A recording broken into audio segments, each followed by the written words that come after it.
ओंकार हत्तीची पुन्हा एकदा दहशत पाहायला मिळते। महाराष्ट्र आणि गोव्याच्या सीमेवर ओंकार हत्तीचा वावर दिसून आलाय। नेतर्डे गावात केळी, काजू, फणस बागांचं नुकसान केलंय। काजूचा हंगाम असल्यानं शेतकरी भीतीच्या छायेखाली आहेत। त्यामुळे महाराष्ट्र आणि गोव्याच्या सीमेवर ओंकार हत्तीचा वावर सध्या आढळून आलेला आहे। नेतर्डे गावात केळी, काजू, फणस या बागांचं या हत्तीनं नुकसान केल्याची माहिती आहे।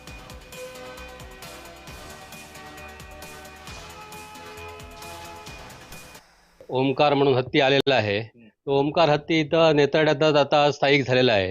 आता खोलबागवाडी या भागामध्ये तो सध्या इथं वावर त्याचा आहे आणि आपल्या माडाचं केळीची झाडं, माडाची झाडं आता खोलबागवाडीमध्ये तिथं लोकांची बागायती आहे। तिथं लोकांचं आपल्या चवळी म्हणा आणि असं काहीतरी पीक त्याने काढलेलं आहे। ते जर नुकसान केलं असेल तर तोंडानिशी आलेलं ते पीक त्यांना पुढे पाठी भेटणार नाहीत।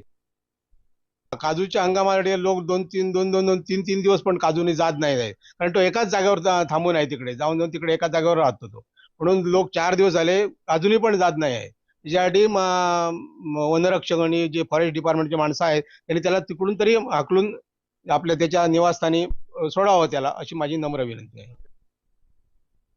नेतर्डे गावात आमच्या या ठिकाणी गेले 8-10 दिवस झाले ओंकार नामक हत्ती या ठिकाणी आलेला आहे आणि 8 दिवसापासून तो नेतर्डे गावातच आहे। त्यामुळे लोक जरा भयभीत पण झालेले आहेत, कारण सध्या काजूचा हंगाम आहे आणि लोकांना कसं काजूत जाताना भीती वाटते, एखाद्या वेळेस हत्ती अंगावर आला तर अशी काळजी वाटते। त्यामुळे लोक जायला घाबरतात।